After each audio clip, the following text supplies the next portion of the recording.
of bondage. So you're talking about in the book of Exodus, here was Israel under bondage for 400 years before Moses finally came being the deliverer and delivered Israel to freedom. During that time of 400 years, can you imagine the generations of Israelites that worshiped other folks' gods along with the God of Abraham, Isaac, and Jacob? Now, why are we making a big deal of it? Here's why. The reason that we're pointing this out and we're emphasizing this is this, is because before long, you read here in your notes, before long, they found themselves absorbed in pagan worship. Friendships with unbelievers are dangerous. I want to repeat that. Friendships with unbelievers are dangerous. That's a pretty strong word to use, isn't it? You think we're being overly dramatic? You think we're being too picky? Do you think we're being judgmental? Many Christians today would say that is an unfair statement. You can't tell me not to be friends with people, really. If you're serving God, God has the right to tell you to be friends. If God is your leader, He has the right to tell you to hang around. If Jesus is your Lord and Savior, you answer to Him. So yes, God does have a right to tell you to hang around. Yes, Jesus will tell you who you choose and not choose. But see, that's being judgmental. I'm here to tell you right now, this is not judgmental. That day will come when God will judge each and every one of us based on our choices and decisions we're making in our lives. Or we're making it for Him, or we're making it against Him. And He's going to look at everything in our life. If everything in our life does not reflect who God is, the whole reason why the nation of Israel suffered was because they did not put God at the center of their life. We must accept, listen to this, we must accept without compromising or adopting the patterns of Jesus. I have friends, so-called friends, they're not true close friends, but I have people that are not believers. I will not partake in any of the activities because if I'm trying to win them over to Jesus Christ, I'm not going to get in the mud with the sticks and be dirty and say, hey, look at me, I'm clean. Does that make sense to you? I'm supposed to be different, unique. I'm supposed to be not of this world. Pastor, I love you. Let's go have a beer. You know what, brother? I got something better. Why don't you come over to the house and let's share a cup of coffee? Remember, I'm different from you. I'm not like you. I'm trying to bring you over to this side. I'm not going to go over to that side. You understand what we're saying? You don't get if you're trying to get a pig to be kosher, you don't get in the mud with a pig and get dirty and say, look what God has done for me. You know what that pig will say? Oink, oink, you know better than me. Why should I want the things of your God if I can enjoy what I'm having here now and not change? Why do I have to change? Can you name a single Christian that God has not changed? When Jesus saves a soul, can you name one soul that Jesus has saved that did not require change? Right? Can you name anything in your life when you became a born-again Christian under the leadership of God? Can you name anything in your life that God did not change? God changes our lives. God changes our pattern of behavior. God changes our thoughts. God changes the people we hang around with. God changes us. Okay? Christianity is change. It's a cycle of change. We're no longer in bondage. We are free. We no longer have the old things of life. We don't have the old gods of life. We have one God, one Lord, one Savior, one church, one baptism. It's all one. Don't get into the fact, don't get in the quandary of saying, I can have God plus this, or God plus that. The religion that says, you know what, you can have as many wives as you want because it's propagated that God, that the love of God must be spread.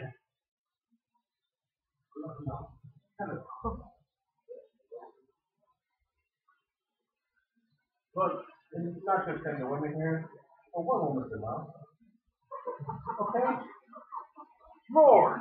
No, I'm not being, I'm just saying, it's not the apples of the eye. Okay? Can you imagine anniversaries? Oh my word, man is broke. Can you imagine gifts? Oh my God, she got a better gift than I did. I don't like that. That's not right. How come she got this color and I didn't get that color? How can you spend more time with her? How can you say hi to her first this morning? And I mean, it never ends.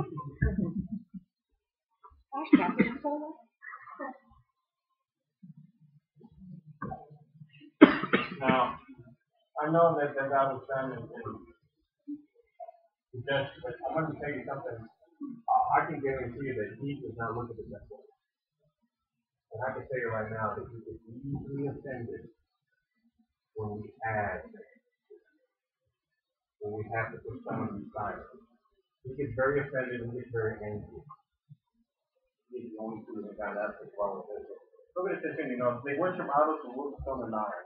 Now, today's idols may not be wood, stone, and iron, but you know what they are? They're money, power, pleasure, hobbies, beauty, people. Something that can be every bit of idol.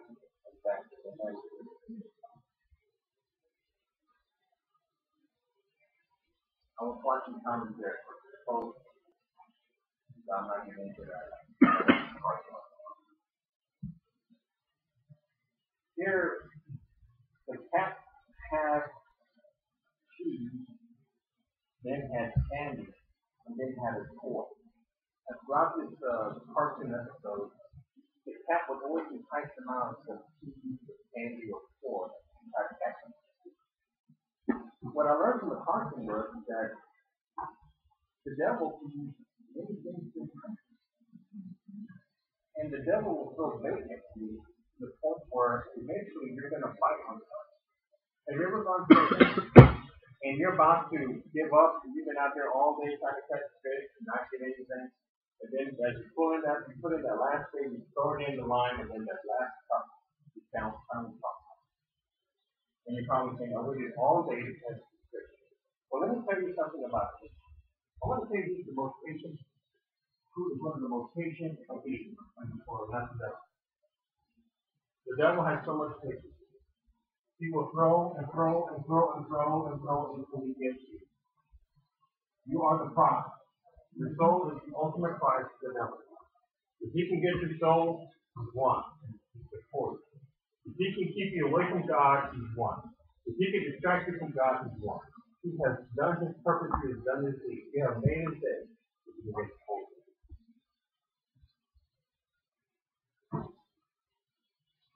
Have you ever been in the hands of Satan? No, I haven't. I'm not good for this, like Linda Blair. No, I'm not talking about the movie. Have you found yourself farther apart from God than you were before? Have you found yourself away from God to the point where you forget God does in your life? That's what the devil wants to do. When you do not have godly leadership in your life, it's here. As we go.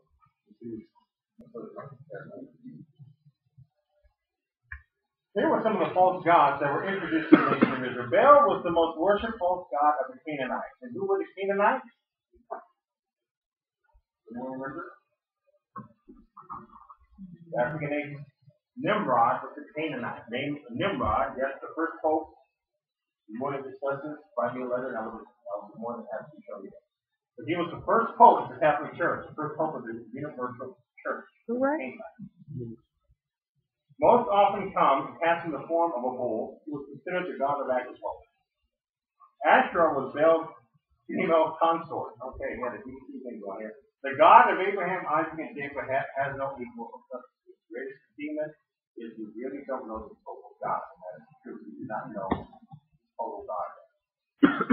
Othniel was Israel's first judge. He was the first leader. His uncle was Caleb, a man of the sickle faith, going back to Numbers 13 and 14.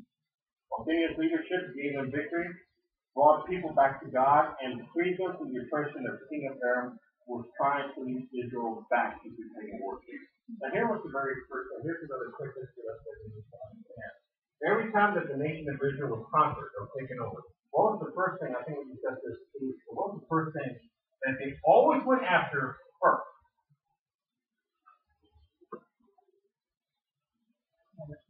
temple. Canaanites, all these other pagan nations, the first thing that they would go and destroy was the temple. Why in the world would they go and destroy the temple first? You remember in the book of Daniel? What was the first thing that Nebuchadnezzar did when the nation of Israel was invaded? He went after the temple. He got all the objects that were used in the worship of God in the temple and used it for himself. The first thing he did was to attack the temple, destroy the temple. That temple has been rebuilt more times, it's just amazing. It has been destroyed. The first target, anytime the nation of Israel was conquered, was the temple. Why? Because if you can get people distracted from the worship of God, if you can deny people their worship time, their intimate time, you know what that word worship means? It means intimate. You know that in the Greek? It means intimate. Is your worship with God intimate? Is your worship with God personal? Is your worship with God heartfelt? Is your worship with God real? It is an intimate time when we worship our God. It is a time where it is between us and God. It's a time when we come to God on a personal level, when we speak in prayer or blessing or to hear His word. It is a time of intimacy with God. It is a time where you and God can sit on a table, just you and Him, just sitting down and just speak. Just talk. Just Lord, there's a lot of things in my life going on.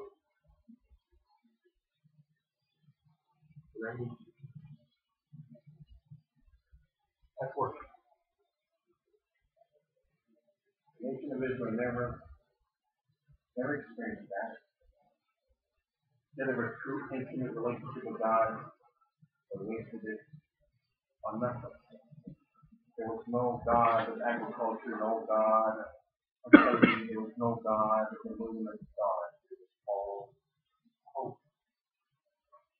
They wasted their time, they wasted their love, their adoration on nothing. And that is the greatest deceit of them all. When people worship when the pagans came and took over the nation of Israel, they substituted the only true living God.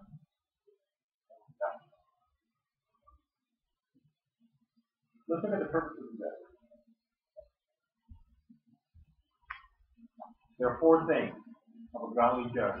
Othniel met every one of this criteria. Number one is to lead. A leader leads. A leader does not follow the rest of the herd.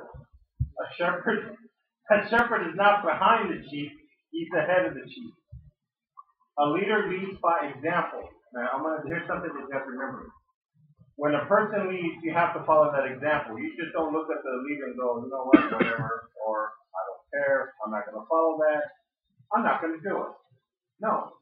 When a person leads, our responsibility is to follow. The word lead means to guide by direction or example, to go first. That's a leader. Number two, we are to defend. A leader defends. The judge was to protect the nation of Israel through God's law and word. He was the sword and the attack. Now, I want you to think about the leader we have now, to fight.